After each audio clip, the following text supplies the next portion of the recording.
So guys, let's discuss this question. Question says the demand for normal good dash with an increase in income of the consumer. Demand बोली है normal good की. एक normal good है.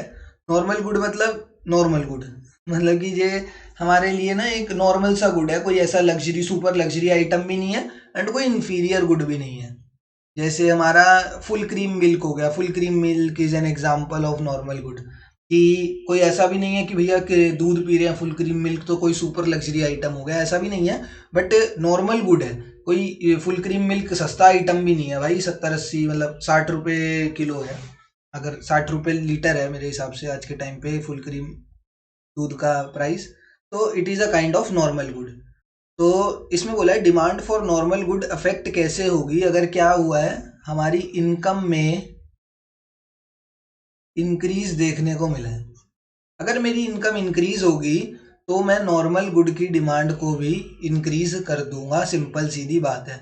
मेरी income increase हो गई, अब मैं हो गया हूँ वेल्दी, अमीर बंदा हो गया हूँ. अब मैं आराम से नॉर्मल गुड्स कंज्यूम करूंगा, नॉर्मल गुड्स की डिमांड को इंक्रीज कर दूंगा.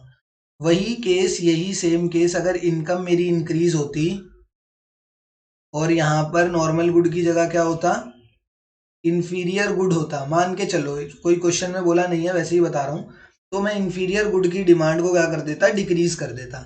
उसका रीजन बहुत सिंपल है. यहाँ पर इनकम इंक्रीज होने पर I become comparatively richer and यहाँ पर इनकम इंक्रीज होने पर भी मैं मतलब थोड़ा सा कंपेरेटिवली पहले के मुकाबले थोड़ा सा अमीर हो चुका हूँ.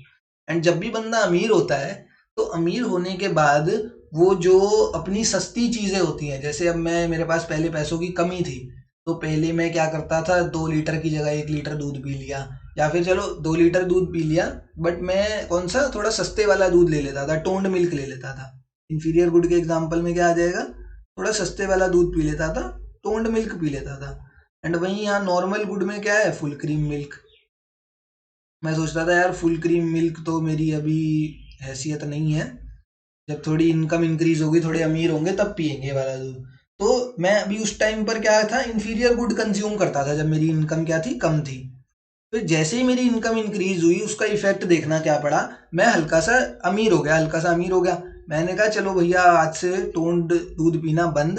तो मैंने इसकी डिमांड की, जो इंफीरियर गुड की डिमांड क्या थी, कम कर दी. एंड किसकी डिमांड इंक्रीज कर दी, मैंने कहा अब से मैं फुल क्रीम दूध पीऊंगा, अब तो मैं अमीर हो चुका हूँ, तो मैंने नॉर्मल गुड की डिमांड को इंक्रीज कर दिया.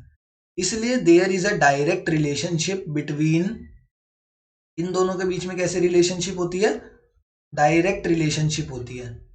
जितना ज़्यादा इनकम इंक्रीज होती है उतना ही ज़्यादा नॉर्मल गुड की डिमांड भी इंक्रीज होती रहती है. एंड इन दोनों के बीच में कैसी रिलेशनशिप होती है, तो इन दोनों के बीच में इनवर्स रिलेशनशिप होती है कि जितना ज़्यादा मेरी इनकम इंक्रीज होगी उतना ही मैं कम इंफीरियर गुड को कंज्यूम करना शुरू कर दूंगा, क्योंकि अब तो मैं अमीर हो गया हूँ. तो अब मैं इंफीरियर गुड्स जो थोड़े से मेरे मतलब अब मेरे स्टेटस से नीचे हो गए हैं वो गुड्स, अब मेरे स्टेटस से नीचे वाले गुड्स मैं क्यों यूज़ करूंगा, मुझे उनको यूज़ करने में शर्म आएगी क्योंकि अब तो मैं अमीर हो चुका हूँ. मतलब ऐसे मतलब समझने के लिए बता रहा हूँ तुम्हें कि जब अमीर हो गया तो जो थोड़े से इंफीरियर गुड्स हैं वो मेरे लेवल में नहीं रहे, मेरे स्टेटस से नीचे हो गए हैं. दैट्स वाई मैं उनकी डिमांड को क्या कर देता हूँ, कम कर देता हूँ. तो इंफीरियर गुड की डिमांड एंड इनकम के बीच में इनवर्स रिलेशनशिप होता है. अभी यहाँ पर क्या है, इंफीरियर गुड का नाम ही नहीं है. क्वेश्चन में पूछा गया था डिमांड फॉर नॉर्मल गुड, तो नॉर्मल गुड की डिमांड क्या हो रही है, नॉर्मल गुड की डिमांड इंक्रीज होगी. सिंपल सीधी बात है. नॉर्मल गुड की डिमांड इंक्रीज होगी with the increase in the income of consumer. जैसे इनकम इंक्रीज तो वैसे ही नॉर्मल गुड की डिमांड भी इंक्रीज. अगर इंफीरियर नॉर्मल गुड की जगह इंफीरियर गुड होता तो इनकम इंक्रीज होने पर उसकी डिमांड क्या होती, डिक्रीज होती. बट अभी यहाँ पे नॉर्मल गुड है, तो the correct answer to this question is option number 1. Thank you.